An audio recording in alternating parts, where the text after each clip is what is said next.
zagaya da ku a cikin cibiyar samar da wutar lantarki ta cikin garin Ingal mai ƙarfin kilowatt 750, amma a halin yanzu buƙatar da ke ga mutanen garin Ingal shine na kilowatt 206. Wannan cibiya kamar yadda kuke gani tana da nau'i biyu. Akwai ɓangaren ta guda wanda ke aiki da zahir rana, sa'annan kuma akwai ɓangaren ta guda wanda ke aiki da baƙin mai gazuwal.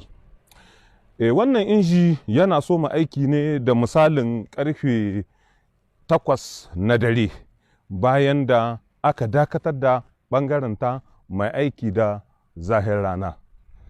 To mutanen garin Ingal alhamdulillahi a iya cewa sun fara gani a ƙasa sakamakon alkawarin da shugaban ƙasa, shugaban jamhuriya mai daraja Muhammadu Bazum ya ɗauka na cewa za a samar da wato makamashin wutar lantarki wato nan da can a cikin wannan ƙasa tamu ta jamhuriyar Nijar.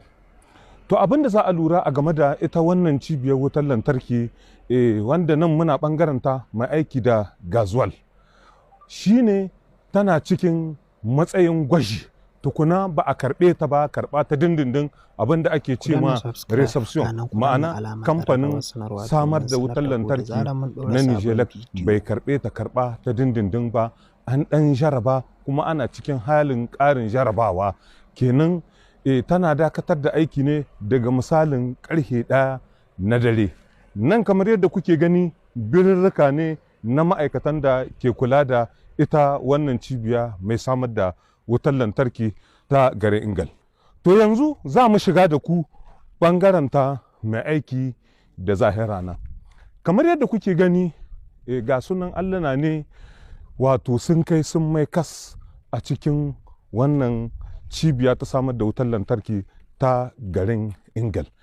Wato ga sunan alluna ne masu aiki da zahir rana. Alhamdulillahi ga sunan an jona komi, an daidaita komi na tafiya irin yadda ya kamata. Yanzu zancen nan da ake ciki mutanen garin Ingal suna samun wutar lantarki wato tun daga wato safiya har zuwa ƙarfe 1 na dare. Mun gaya muku kamar nan ana cikin halin gwaji ne, waɗannan alluna suna aiki da zahir rana. Kenan ita wannan cibiya ɓangare biyu ke gare ta, shine ɓangaren ta mai aiki da wato gazuwal da kuma ɓangaren ta mai aiki da alluna kamar yadda kuke gani ga mu muna cikin su. Wannan shine ake ce ma gani ya kori. In kuka diba ga sunan alluna ne barjak a cikin wannan katafaren hili wanda yake shi ma ekoki ne masu yawan gaske. Ga wayoyi nan shimfiɗe, ga abubuwa nan komi sun tafi tsaf, an daidaita komi, an girka alluna, an sa musu wato abin da ake cewa an yi beton, an shimfiɗa su, an shera su. Su ne waɗannan wayoyi waɗanda ke ba da wutar lantarki zuwa ma'ajiyarta inda take watsa ta a cikin wannan gari na Ingal.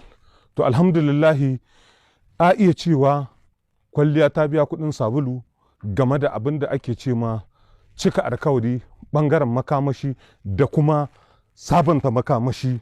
Wato wannan sabon salo amfanin shi shine rana ce ake aiki da ita, kenan an samu ci gaba sosai.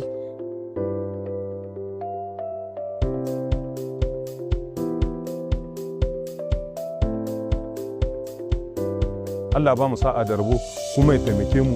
Nan ma a iya cewa alhamdulillahi sai a ci gaba da wato addu'a. Allah ba mu lahiya da zaman lahiya da daidaituwar al'amura a cikin wannan ƙasa ta mu ta jamhuriyar Nijar.